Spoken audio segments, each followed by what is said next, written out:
बाजारी यूनियन ने अपनी मांगों को लेकर शिमला में जोरदार प्रदर्शन किया। सिट्टू के बैनर तले शिमला शहर के अलग अलग क्षेत्रों में दुकानें लगाने वाले लोगों ने नगर निगम आयुक्त कार्यालय के बाहर धरना दिया और विरोध स्वरूप वहीं पर अपनी दुकानें भी सजा दी। इस मौके पर सिट्टू प्रदेशाध्यक्ष विजेंद्र मेहरा ने नगर निगम शिमला पर गंभीर आरोप लगाए। नहीं चलेगी, नहीं चलेगी, नहीं चलेगी, नहीं चलेगी।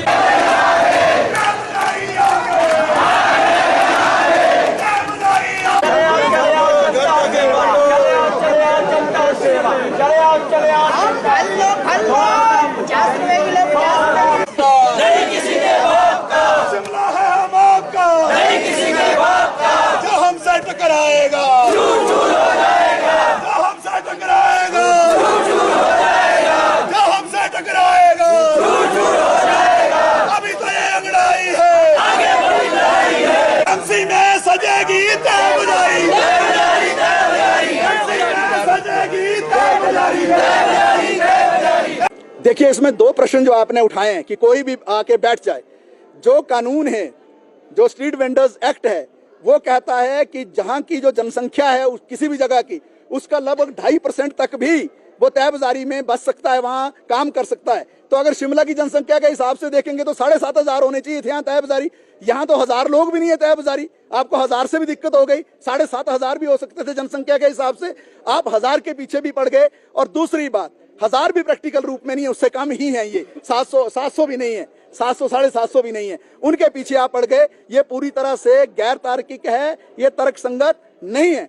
दूसरी बात, जो ये डॉक्यूमेंट मांग रहे हैं, जो कानून है स्ट्रीट वेंडर्स एक्ट है, वो साफ इस बात का जिक्र करता है कोई भी एफिडेविट नहीं लिया जा सकता है।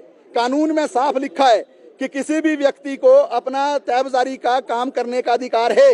जिसकी नौकरी नहीं लगती है, सरकारी या प्राइवेट काम नहीं लगता है, वो तय बाजारी कर लेता है। तय बाजारी से जनता को भी फायदा, उनको सस्ती चीज मिलती है, इनका भी रोजगार चल जाता है, इनका भी परिवार चल पड़ता है।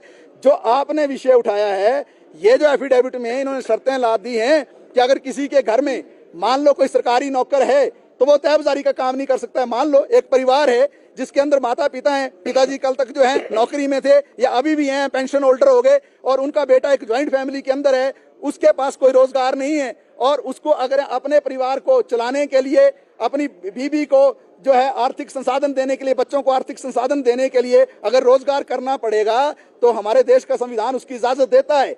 हमारे देश का संविधान इजाजत देता है कि हर व्यक्ति अपना जो रोजगार कर सकता है, अपना प्रोफेशन जो है वो चला सकता है उसको। ये शर्तें बेबुनियादी हैं। जहां तक जो है ये आपने बात कही कि सुरक्षा की दृष्टिगत, तो आपको मालूम होगा कि जितने भी थाने शिमला के अंदर हैं या पूरे देश के अंदर हैं, वो अपने आप एक वेरिफिकेशन करते हैं, वहां वेरिफिकेशन होती है, वो चलेगी, उसको कौन मना कर रहा है, ऑलरेडी इन सब ने वेरिफिकेशन करवाई हुई है। दूसरी बात ये कि जिस तरीके के ये तर्क दे रहे हैं कि तरह तरह के सर्टिफिकेट ले आओ, आप जो है परिवार रजिस्टर ले आओ, यहां से चले जाओ जी बिहार में परिवार रजिस्टर ले आने, और आपने परिवार रजिस्टर करना क्या है? कानून तो सीधा ये कहता है ना कि जो इस देश का नागरिक होगा वो अपना व्यवसाय चलाए, तो उसके लिए आपने आधार कार्ड बनाया, हमने आधार कार्ड इनको दिए। पहले भी जो पिछली बार जो वेरिफिकेशन हुई थी वो आधार कार्ड के आधार पर हुई थी, इस बार जो 9-10 तरह के डॉक्यूमेंट मांग लिए, जानबूझकर मांगे ताकि तंग करके ही लोगों को भगा दिया जाए। तो ये तर्क पूरी तरह से बेईमानी है। हम कह रहे हैं आधार कार्ड आप लीजिए, आप वेरीफाई कीजिए, पुलिस थाने के अंदर भी वेरीफाई कीजिए, उसमें कौन रोकता है? उसके लिए तो हम भी पक्ष में, हम भी साथ हैं। लेकिन तरह तरह से आप दिक्कतें खड़े करके जो है इन पर हमला करना चाहते हैं, वो तो एक छोटा पक्ष है। मैंने बड़ा पक्ष क्या कहा कि जिनके पास आधार कार्ड भी हैं, जिनकी रजिस्ट्रेशन हो चुकी है, जिनके स्ट्रीट वेंडिंग सर्टिफिकेट हैं, उनको भी दौड़ा के रोज जो है भगा रहे हैं वहां से, कि सर्टिफिकेट होने के बावजूद भी भगा रहे हैं। तो ये सारे विषयों को लेकर आज हमने ये प्रदर्शन किया है।